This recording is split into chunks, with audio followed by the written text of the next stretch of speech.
Hey everyone, welcome. Okay, a great thumbnail can make or break your video. If you haven't been focusing much on your thumbnails yet, then you really need to start thinking about it. Do not be like me, creating over 100 videos with crappy thumbnails looking like this before I finally realized my mistakes and turned those thumbnails into this. And if you love my new thumbnails, then you're in luck because today I'm going to share with you how I did this from start to end. So let's dive right in. Okay, to start off, I'm going to need a few photos. Here are some I already prepared with a few expressions. Let me just change the view so that we can all see it together.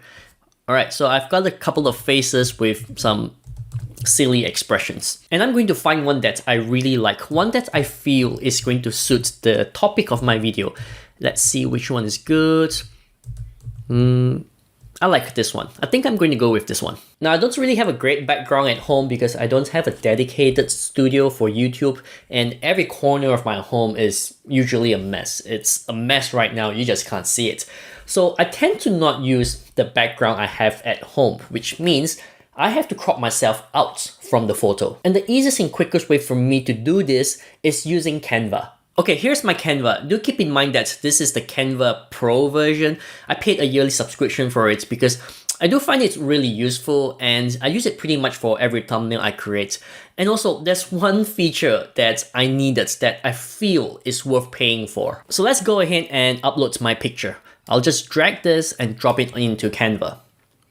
So you can see there are a lot of my faces in there for my old thumbnails. Just ignore them the best you can. Okay, now drag the uploaded picture into the canvas here and make sure it fills up the entire canvas like this. Then click on the image, click on edit image, and then click on background remover. Then let it do its thing and then boom, there you go. I've just been cropped out just like that. This feature here is only available on the Canva Pro version and it is super useful. It saved me so much time if I were to crop this out manually on Photoshop.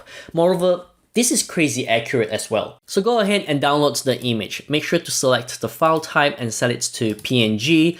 The size is 1920 by 1080. Select transparent background as well. And if you have more than one pages on this design, then you can select both and download both at the same time. But for this, I only want to download the top page, so page 1. So I'll just have page 1 and go done and I'll download the photo.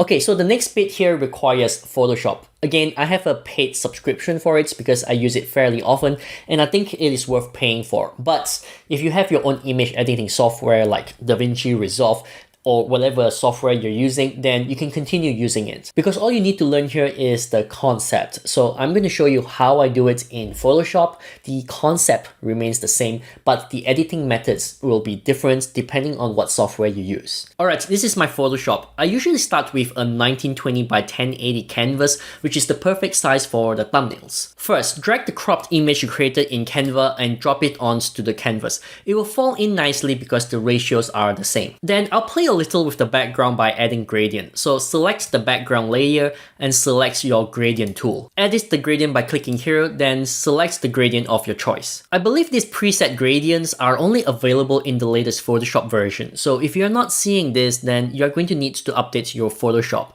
Otherwise, I think you need to create your own gradients by using the sliders down here. So play around and create one to your liking. As for me, I'll select a preset gradient like blue because I like blue, and probably this one. I like this one. The next thing I'm going to do is I'll play around with the slider over here to create a gradient that I like. Maybe I'll add another color. So maybe click here, select this. Maybe I'll go with white.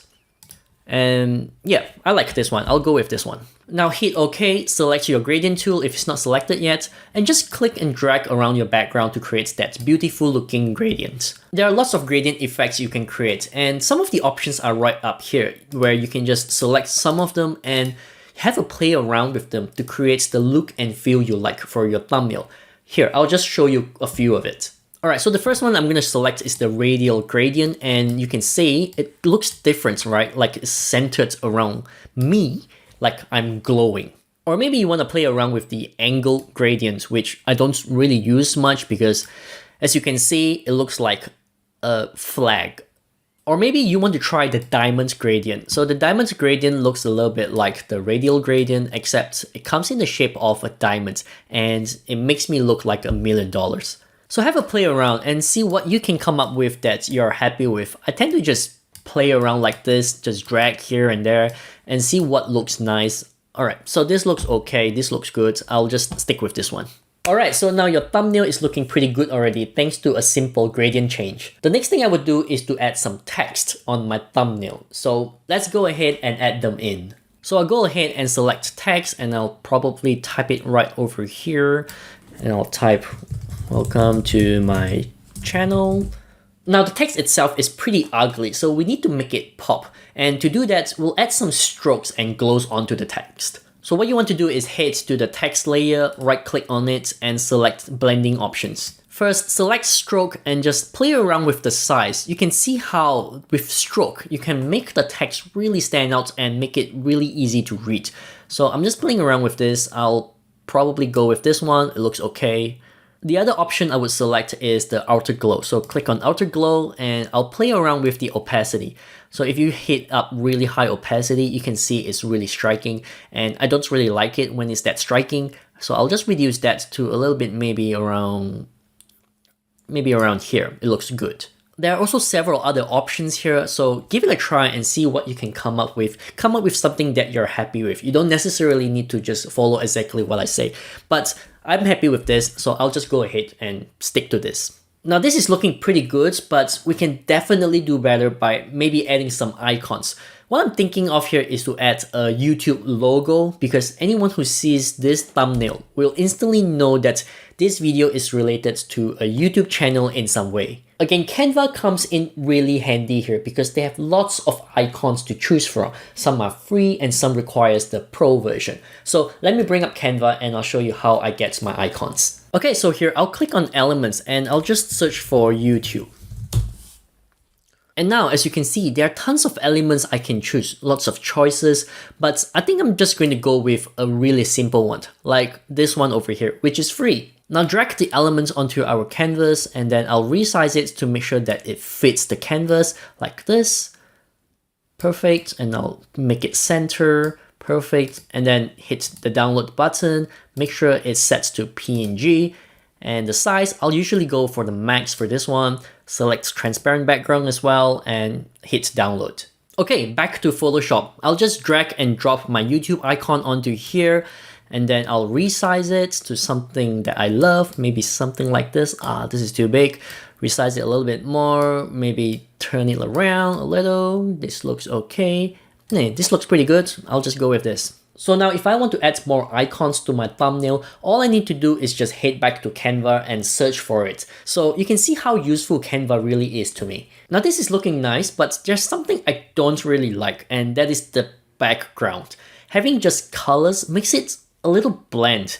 So what I will try to do here is to add an image behind this background. And to do that, I'm going to need a stock photo. And you guessed it, I'm now back in Canva again, and this time I want to look up photos. So I'll just go ahead and search for YouTube, and I think I like this one. This looks pretty good.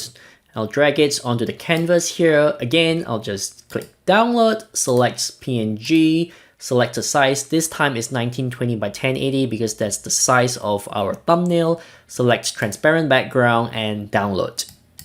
Okay, back in Photoshop, I'm just going to select my stock photo and just drag and drop it in. So your stock photo might cover your entire background, but don't worry, this is an easy fix. So what you need to do is first you unlock your background if it's locked, and then drag your stock layer to the bottom. There you go.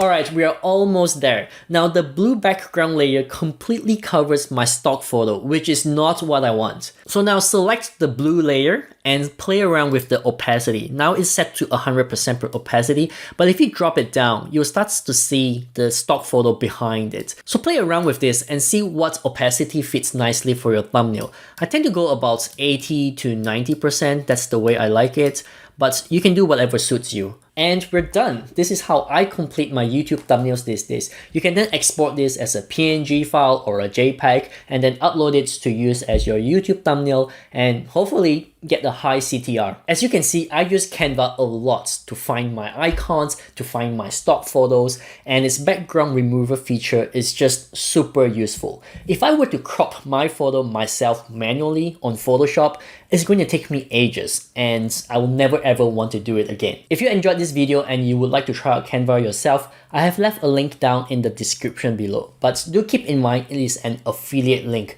but you do not pay anything extra. It is just a way for you to show support for my channel. So I hope you enjoyed this video. Do let me know in the comments down below what you have learned from this video, or maybe tell me how else can I improve the process of improving my thumbnail to make it even more attractive. Alright, that's all from me. Thumbs up if you like this video, subscribe if you love this channel. Thanks for watching and I'll see you in the next one.